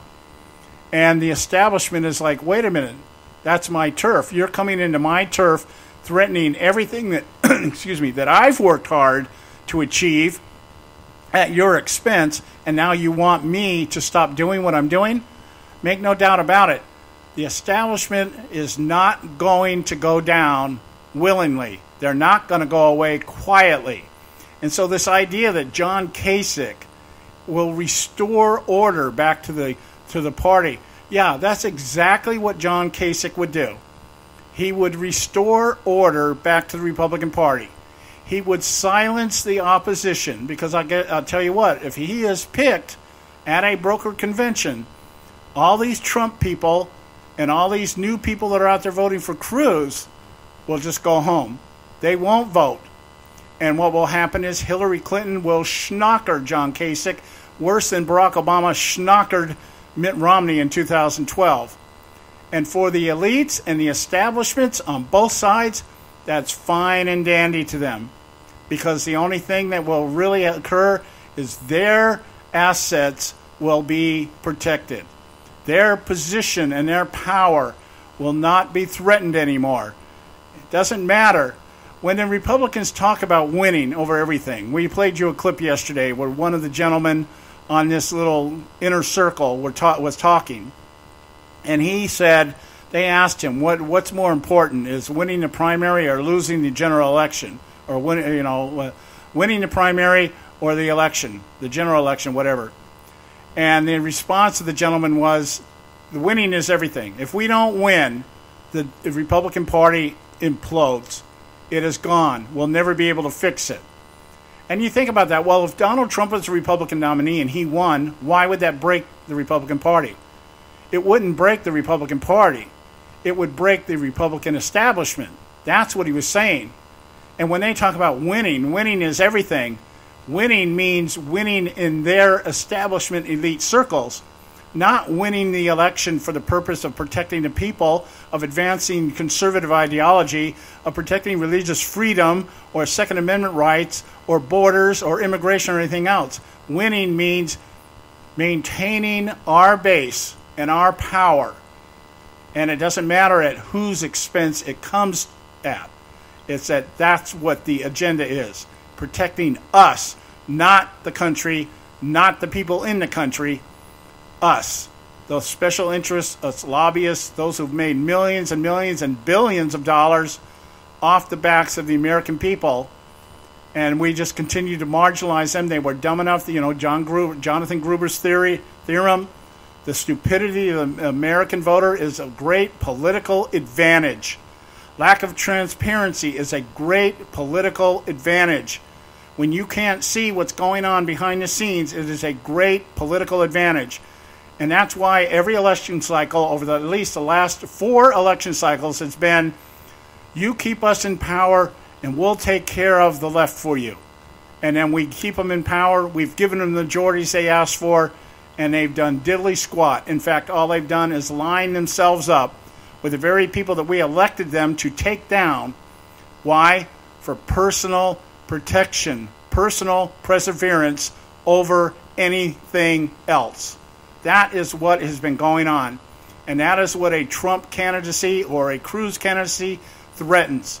They're going to be exposed for what they are. It won't matter that the idea that the left will be out there talking about the Republican Party wanting to protect the rich won't make any difference anymore. Why won't it make any difference? Because we in the Republican Party, or those of you in the Republican Party, I'm no longer in the Republican Party, but those of you who are, you will now know the people that you've been voting for and supporting for and campaigning for and giving your money to for elections and everything else have been screwing you royally while you're not looking.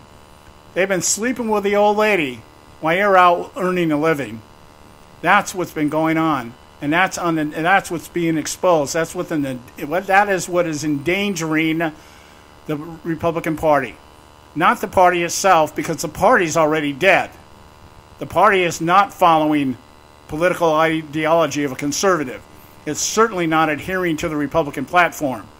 Read the platform sometime and tell me the last time any Republican outside of maybe somebody like Ted Cruz or Rand Paul, has even attempted to do and legislate or not legislate based on what the Constitution says in terms of separation of power.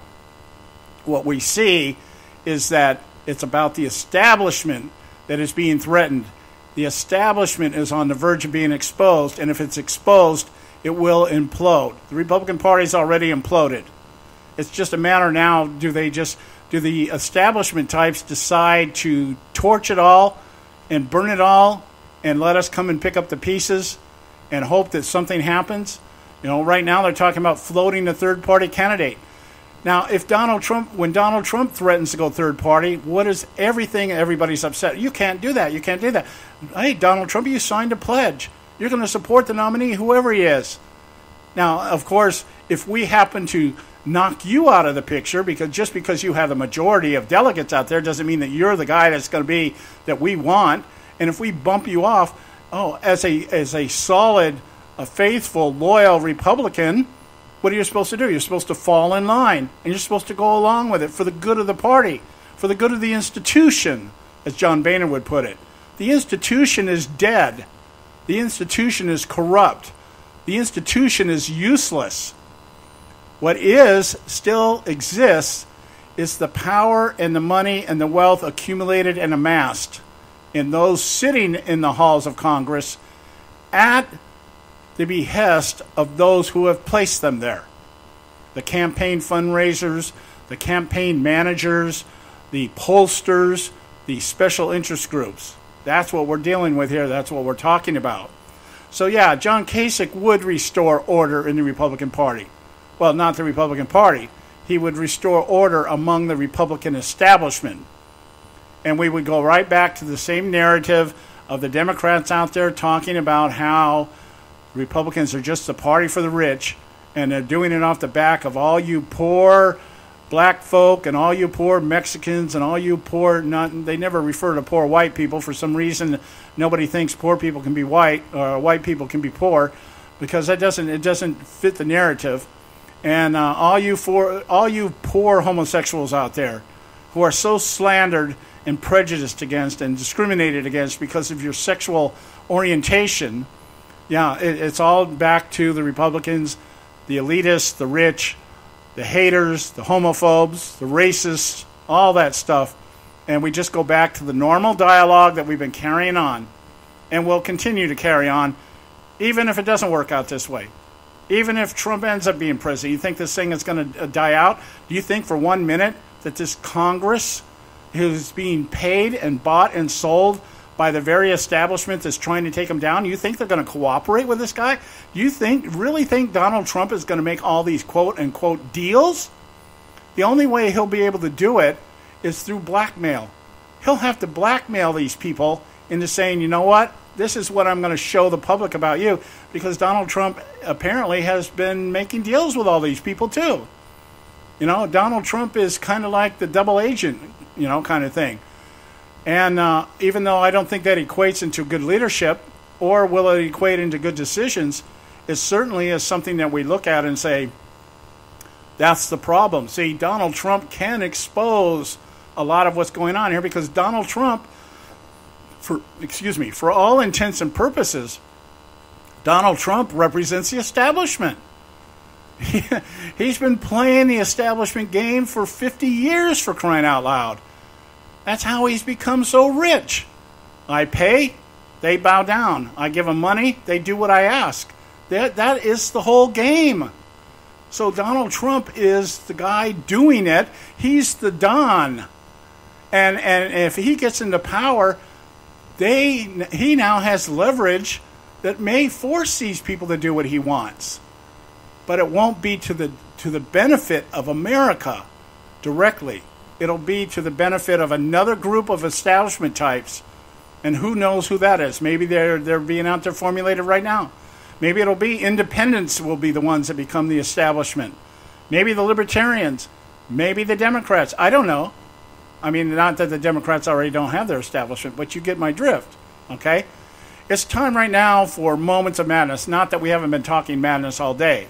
But right now, it's time for Moments of Madness. We got to go to our segment here, Pay Some Bills. We'll be right back. Stay with us right here at the Conservative Syndicate. Today on Moments of Madness.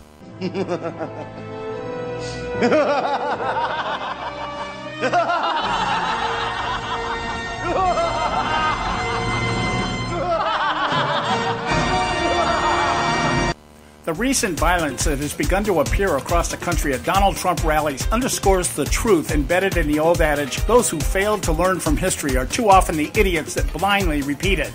Beginning with the removal of Black Lives Matter activists in Georgia, who may have, in all fairness, just wanted to stand silently in protest during Trump's speech, to the sucker punching of a protester being removed for disrupting Trump's speech in North Carolina by a Willie Nelson-looking cowboy, to the 37 arrests for assault, including a very bloody protester in St. Louis, to the nearly riotous outburst in Chicago that led to the hospitalization of several attendees, among them a MoveOn.org organizer. These series of incidences resurrect for those of us old to remember the 1968 Democratic National Convention. The 68 Democratic Convention was a brokered convention brought about by Lyndon Johnson declining to run for re-election, along with the assassinations of Martin Luther King Jr. and Robert Kennedy within a month of each other. Kennedy was running a close second to then Vice President Hubert Humphrey, who had garnered establishment delegates outside traditional primary protocol. Humphrey was the establishment choice. Kennedy, an anti-Vietnam supporter, the people's savior. Also present at the 68 convention was the anti-establishment movement Youth International Party, known as YIPPY, led by Abby Hoffman and Jerry Rubin, and the National Mobilization Committee to End the War in Vietnam, called MOBI, led by David Dellinger. Over the course of 4 days, violence routinely erupted on the streets of Chicago, resulting in 589 arrests, 119 and 100 injuries to police and protesters, respectively, and the death of a 17-year-old stopped for a curfew violation who pulled a weapon and fired upon officers. Here's the madness. Parallels between the 68 convention and what we see playing out today are more than eerie. For instance, there is once again the prospect of a DNC brokered convention, this time to ensure an establishment nominee wins with superdelegates should the current frontrunner with more than a shady past be indicted. Her opponent is a popular socialist lauded by the college crowd who feels the burn. Just as chilling is the even more serious prospect of a GOP brokered convention to stop a populist who refuses to play by establishment rules and in doing so has captured demographics establishment candidates can only dream of.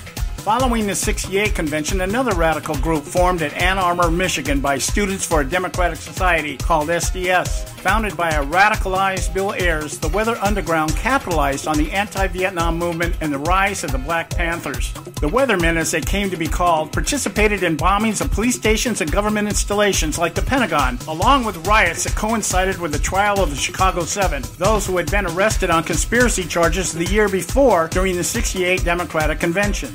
Today, college campuses across the country have their own underground. Black Lives Matter, many of them who are being trained by MoveOn.org, who we now see showing up in larger and larger number at Trump rallies. The only impartiality they display is the fact they squeeze in an occasional Clinton event on their quest to whine and moan about their identity dilemma. And who do these self-proclaimed disenfranchised college youths look for inspiration? None other than Bernie Sanders, self-avowed democratic socialist who spews forth his own revolutionary rhetoric of government overthrow through redistribution economics. Yes, the parallels are as uncanny as they are eerie. Even more frightening, though, is the prospect this time around. While everyone acknowledges the inmates are running the asylum, no one in charge seems to care enough to put any of them back in their straitjackets. My guess is they just want to watch history repeat itself. Unfortunately, there are enough idiots running the streets to make it so. This is John Matthews for Moments of Madness.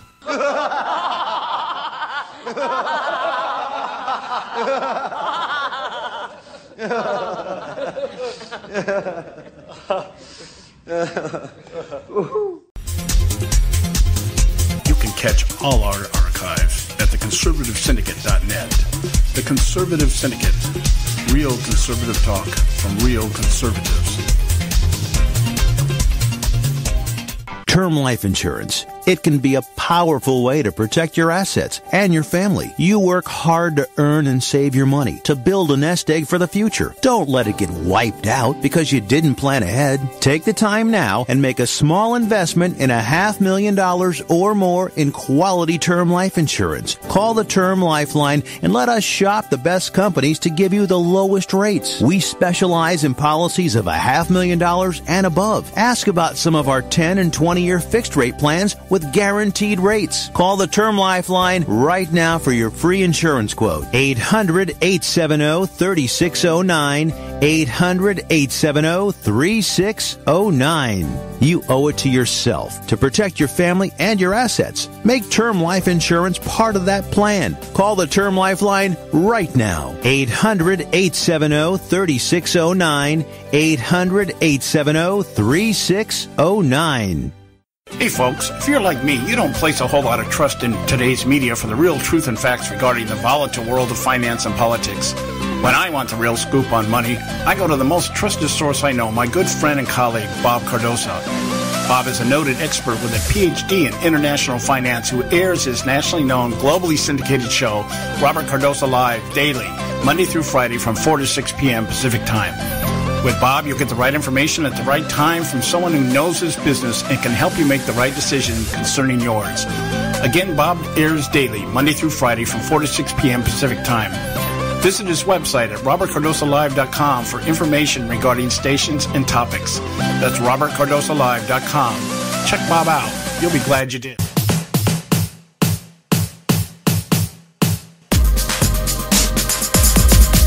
And we are back. Welcome back to the Conservative Syndicate. Real conservative talk from real conservatives. I am your host, John Matthews, Mad Prophet of the Airways, and I hope this has been as educating for you as it has been enjoyable for me to spend this couple of hours here with you explaining and revealing something that had just really come out of, well, not out of nowhere. 8 years on the radio, following this stuff almost like a religion, and paying attention to what's going on, and taking the time to listen to various views. I don't shut anybody out when they express to me their views. What I do is I determine where those views are coming from. If they're coming from 30-second sound bites on YouTube, or if they're coming from reading headlines on an article, I have a tendency to discount much of what a person says. But that doesn't mean that what that person is saying is not valid within the context, reasoning, and understanding of the person saying it. So I've never really have put myself in a position where I say, okay, I'm not really interested in what a person is saying, outside of those representative of those people. Some of these politicians that are out there, like I don't even listen. I can't even listen to Barack Obama anymore. If I want to know what he said about something, I'll read a transcript. But I can't listen to the man, and I certainly can't watch him while he's lying blatantly in front of a teleprompter to the American people. His announcement today, I had to read it. His announcement today for the Supreme Court Justice nominee, whatever his name is. But anyway, my point is, his description of this man may be true. He's an honest man. He's a man of integrity. He's a man, he might be all those things. But it has no credibility coming out of the mouth of a president who lies like you and I change our underwear, and does it openly, and when he's caught or when he's called on it, basically just, well, I reject that. I reject that. You're the one that's wrong. You're the one. You're the problem, not me. I don't make mistakes. Everybody else screws up. Everybody else is the reason why I haven't been able to do everything that I wanted to do. And to flow, that kind of thing. And so, but that is how the establishment frontmen work.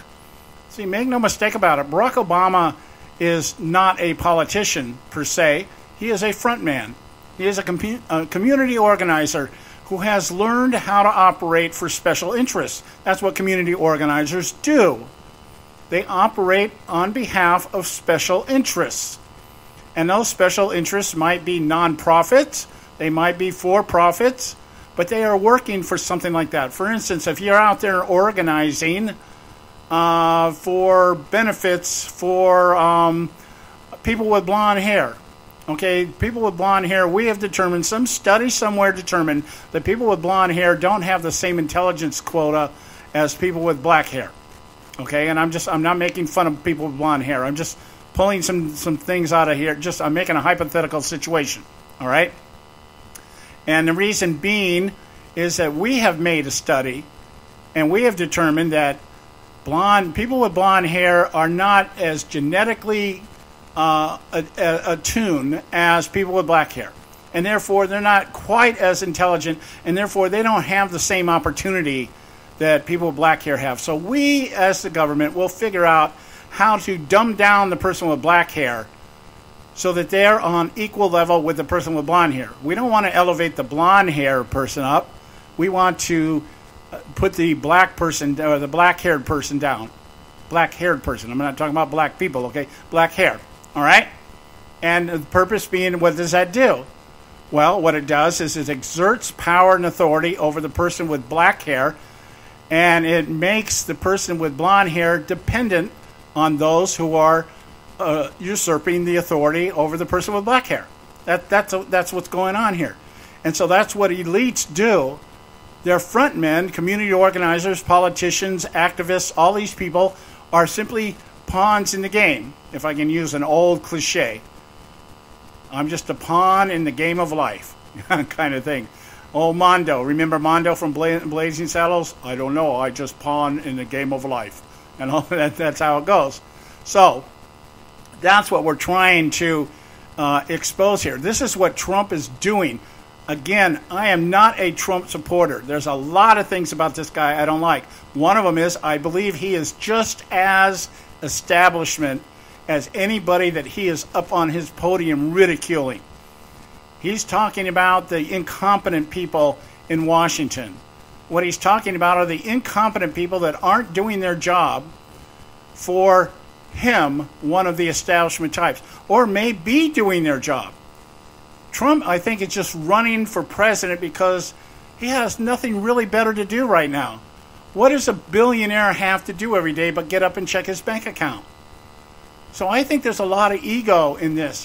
Whereas Obama had motivation as somebody who's nothing and wants to prove to himself that he is something, coming from a broken home and biracial and all these other things, has all these inner security issues, and he has transformed himself in this cool guy with the mojo and the swag, and he's out there, I'm just the greatest thing since Jesus Christ, you know. And he's done a good job of it. Give him credit. The guy has pulled it off. He is perhaps the greatest imposter that we've ever had in politics. And he's good at what he does. But he is still just a point man. He still is taking direction every single day from the elites, the establishment on his side. In his case, the David Axelrods, the Valerie Jarretts, the Rahm Emanuels, all the other people that are sitting behind the scenes telling him this is the direction we need to go for this particular reason and for this particular purpose. And all the other things that he's been doing, the pandering to all the different demographics out there, the minority communities, the homosexual community, the Muslims, the Mexicans, whatever it is out there, that is all for the purpose of creating this aura or this atmosphere of creative destruction by which we can destroy the Republican financial base and redistribute that money over to the Democrat financial base. That's what's been going on here. That's just, that is the game. And we need to start fessing up to it and owning up to it. I think a lot of us on the conservative side, we are letting our pride get in the way and certainly our emotion driving our reasoning.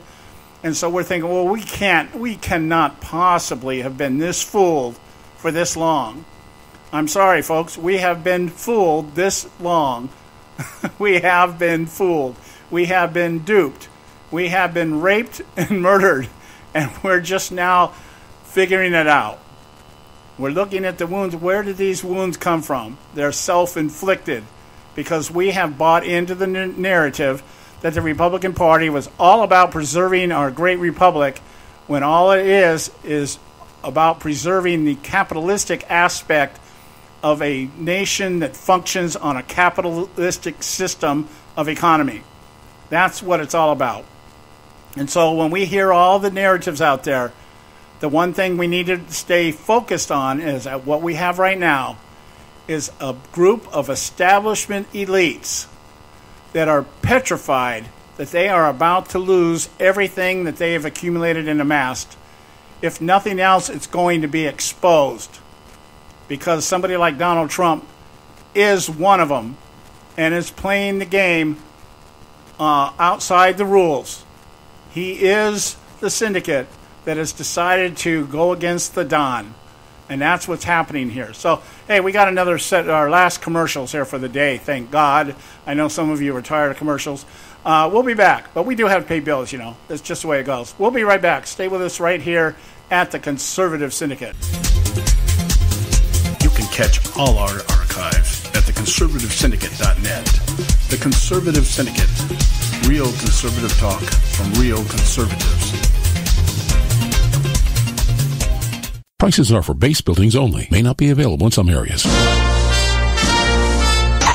Attention business owners, do you want a stimulus package that really works? Before you spend thousands of dollars more than you should on your next building project, listen to this. General Steel has a stimulus package designed to help you save as much as half the cost of conventional construction on your next building. As much as half. That's right. General Steel can save you thousands of dollars with a pre-engineered steel building designed for your business or church. How about a 50 by 100 foot building for under $30,000? So don't pay thousands more than you should without calling General Steel first, and save as much as half the cost and time of conventional construction. With the projected demand for steel in Japan and China, prices may be skyrocketing. 877-927-3360. 877-927-3360. 877-927-3360.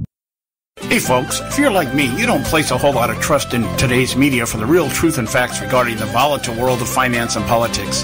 When I want the real scoop on money, I go to the most trusted source I know, my good friend and colleague, Bob Cardoso. Bob is a noted expert with a PhD in international finance who airs his nationally known, globally syndicated show, Robert Cardoso Live, daily, Monday through Friday from 4 to 6 p.m. Pacific Time. With Bob, you'll get the right information at the right time from someone who knows his business and can help you make the right decision concerning yours. Again, Bob airs daily, Monday through Friday from 4 to 6 p.m. Pacific Time. Visit his website at robertcardosolive.com for information regarding stations and topics. That's robertcardosolive.com. Check Bob out. You'll be glad you did.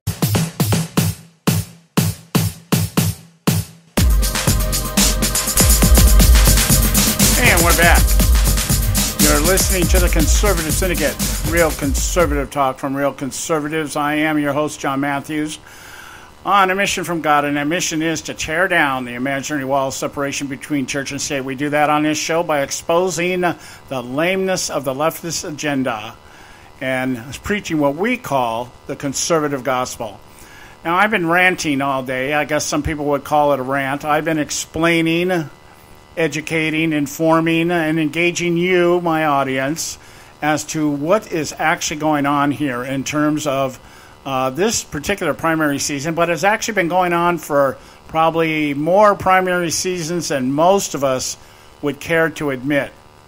And that is the establishment elites basically running the show and using our politicians as the point men or women to get the, to accomplish whatever agenda it is they have. And now every agenda is about amassing wealth and power. And we can no longer sit here in idle ignorance and say, well, the Democrats are worse than the Republicans. No, they're not. They're two sides of the same coin. And we need to start acknowledging that, because if we don't, it's going to continue the way it's going. And, as I pointed out before the break here, those of you who think somebody like a John Kasich are going to restore order in the Republican Party, well, no. The only thing that's going to be restored is the confidence and security of the elites that are running the show. The Republican Party is, for all intents and purposes, dead. It's on life support.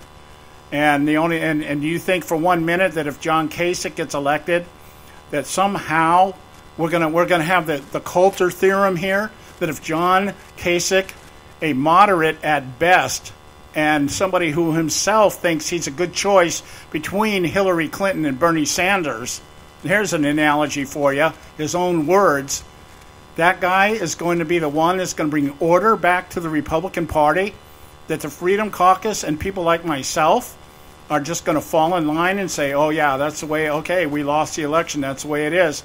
Ain't going to happen. It's going to be an even more an uprising. I'll tell you this, if Kasich wins through a brokered convention, Hillary Clinton will be our next president. There's no doubt in my mind about that. Because the people that Trump and Cruz have inspired to get up off their couches and vote, many of them for the first time, and just as many that have not voted in a lot of the last few elections for whatever reason, will stay home. If they have no reason, if we're just back to the lesser of two evils here, they're not going to vote. And all these numbers that are just right now just carrying the Republican primary over the rainbow here, 3-4 to 1 Republicans voting for every Democrat that's out there voting for Bernie Sanders or Hillary Clinton, people crossing over, changing their party. When is the last time you heard somebody changing their party affiliation so they could vote for the other person? I'll tell you when Ronald Reagan ran for election, people were changing their party to vote Republican. That's how long it's been. Wow. And now we're sitting here looking at this and saying, okay, we're gonna trash all that momentum. I cannot for the life of me figure out, or could not figure out until just the last few days, why the Republican Party would not embrace Donald Trump, since Donald Trump is performing in such a manner. This is what the Republican Party has wet dreams about the idea of reaching across partisan lines and bringing people into the Republican fold. That's what they've been talking about. That's what they talk about when they talk about their immigration platform. We've got to reach out and bring Hispanics into our fold. We talk about the black community. We've got to reach out and bring blacks into our fold. And Donald Trump is doing it. And he's doing it by doing what? Taking on the very people that he himself is one of and helped create. And I think that there's a sense of betrayal that's being felt by many of these establishment people. Hey, this guy was one of us, and now he's out there calling us the problem. That's why he has to be stopped. But you would think that the Republican Party, for people that are always talking about they have to win, it's all about winning. We compromise so we win. We sell out so we win. And here's a guy that you don't have to compromise or sell out. All you have to do is get behind him and say, you know what, Donald, you're right. You don't have to agree with him.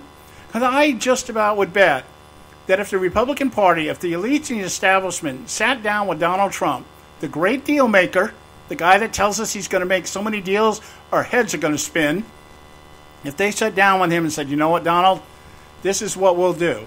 We will throw our support behind you, but these are the things we want. Just like they do with everybody else, I think what would happen is Donald just might govern a little bit more in the direction that they're looking for. Because Donald Trump is not a conservative by conservative definition. He calls himself a common sense conservative. That's another word for a sellout. That's like saying you're a compassionate conservative. And by what you mean by that is we'll give amnesty to illegal immigrants. So I think they have completely missed it.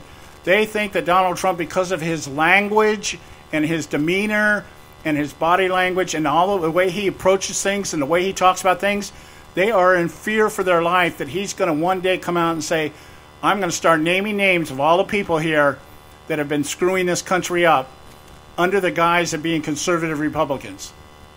That's what they fear. They fear being exposed. Donald Trump has got his little black book. He's just like a madam in a whorehouse.